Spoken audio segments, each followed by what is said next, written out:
What is happening, Papper people? Today's video is going to be a lot different than what I usually do. Typically, I'm doing CPAP content, but today I want you to see how much a YouTuber, a small YouTuber makes. I have 36,000 subscribers right now. So the reason I'm doing this video is there is a circle of people in my real life that are under the impression I'm somehow rich because I have a YouTube channel. Many of these are kids that I coach in baseball, and they're starting their own YouTube channels themselves, and they're asking me a ton of questions that are really good questions, but it kind of makes me realize there's a huge disconnect as far as the reality of how much you can make. So let's get right into it. I'll show you exactly what I make. So I made almost $50,000. All right, looks like there's only one thing left to do here. Yep, let's just go ahead and get that one. Yeah, see what color? Red, it's most expensive. I'll get that, whatever, I'm rich. Oh, it's lifetime.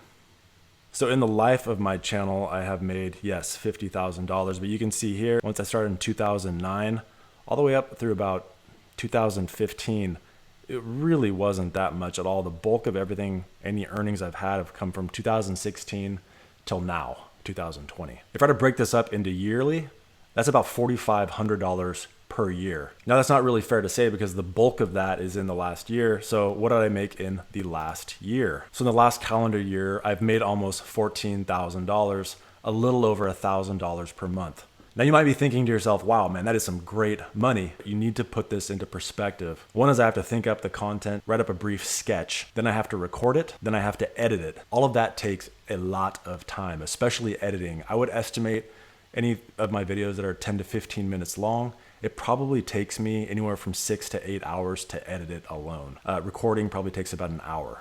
That's a lot of time. So I'm putting in a lot of time up front in the hopes that the video will return later some kind of monetization that'll make it worth my while. You can see here my monthly estimated revenue, and I would say that this is about average. There's typically a dip in August, and then come November, December, January, February, the revenue actually goes up. So it does average out to about $1,200. Now, if you're looking at a per video, how much I've earned, it's kind of cool because this video here, I made a pretty long time ago, 2014, it's made me $3,000. Now, if you told me, Jason, you just need to work about 8 hours to make $3,000, I'd be like, heck yeah, it's a great return, but you don't know if that's gonna come. And this is actually one of my top performing videos. Now this is one here, look, if you look down at the bottom, I've only made $213 lifetime for one that was made in 2018. So each and every video to me is like starting a business. You put a lot of time and effort up front without pay in the hopes that it'll actually return later. Let's talk about how you're actually paid. Where does the money come from? Now there's two terms in this that you need to know. There's CPM,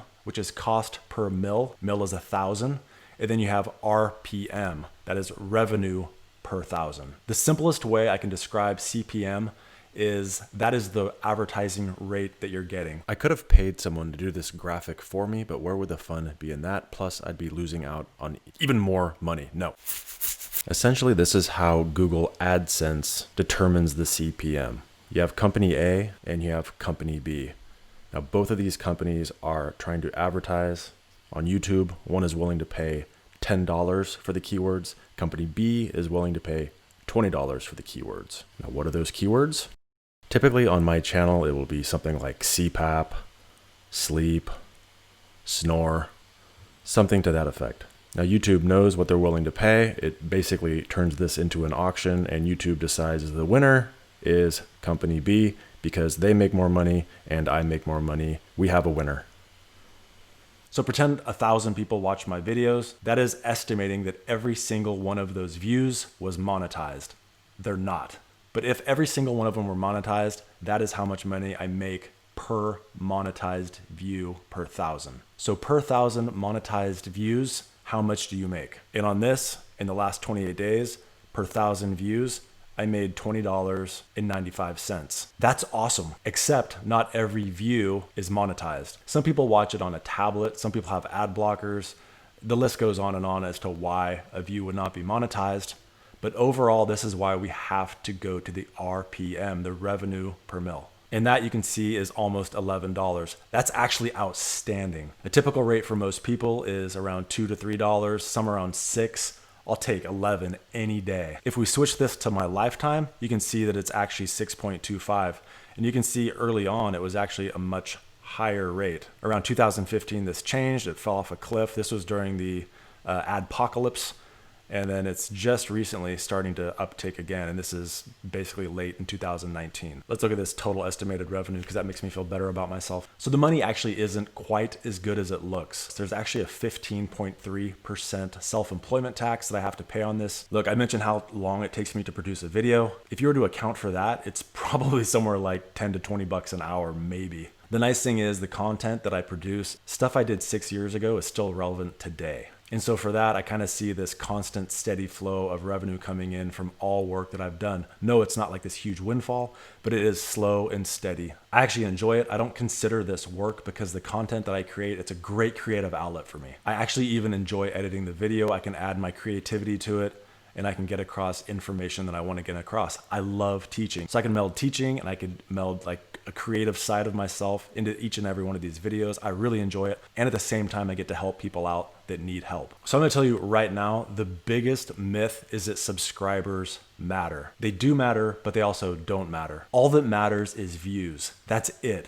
Views is the only thing that matters at all. How many people are viewing your videos? So are you paid per subscriber? No. This all feeds back into your total views. If you have a lot of subscribers, hopefully they're getting notifications. If they are getting notifications, every time you put out a video, these subscribers are going to be notified of your video. So do subscribers matter? Kind of yes, kind of no. Remember what I said, views are all that matter. But if you have subscribers, you have a set base of people. And if they are getting notifications, then you have a built-in base every time you release a video. These people are hopefully going to be watching. So yes, subscribers do matter, but indirectly towards views. The other thing that's really great about subscribers is they tend to be highly engaged with you. And highly engaged content, meaning thumbs up, thumbs down, and comments really seem to get a boost from YouTube as far as what's recommended. I actually noticed recently that only about 85% of my views were from people that were not subscribed. So that's a huge, for me, I look at that as a huge untapped potential for increasing my total views of all my videos. Look, if you are doing this for the money, if you're starting up a YouTube channel strictly for the money, you're setting yourself up for failure. It's going to be extremely frustrating. If you find something where you have this kind of content that you love to produce right here, and then you have this content here that people are actually searching for, and the two meet in the middle, you're probably going to have a lot of success. If you enjoy making the content, you enjoy making the videos, the money will come later. But if you're doing it strictly for the money, I really think you're going to have a hard time with this. I've seen a ton of people in my space get started and they quit right away, even though I actually think their content is pretty good. So picking content that's going to be highly viewable, that's also content that you happen to be knowledgeable in, is absolutely key. If I missed anything, let me know. I think I'm going to end it here. It's a lot of information. Let me know if you want me to do another video on this, is what it's like to be a YouTuber and how to make money doing so. I'm happy to answer any questions with it. I know when I first got started, there was really no one to turn to. It was just trial and error. And up until about 4 or 5 years ago, I never really took it that seriously. Hopefully this was helpful for you. If you're trying to start out a YouTube channel, it's not all fun and games, but if you love to create content, then why not do it? The money will come later. If you have any questions or want any more content like this, have any specific questions, I'm happy to answer it. Otherwise, thanks for watching. Thank you to anyone watching this video, but an extra special thank you to my top level Patreon supporters. Thanks, buddy, to Alan Liu, Stuart Hetherington, and Mona Swearingen. Thank you, and thanks, buddy. Please consider using my Amazon affiliate link down in the description box below. I clicked the link and added some items that I need, like some Canadian sphagnum peat moss, cause I've grown a blueberry. I even got some replacement filters for my fridge because my family will never understand hose water.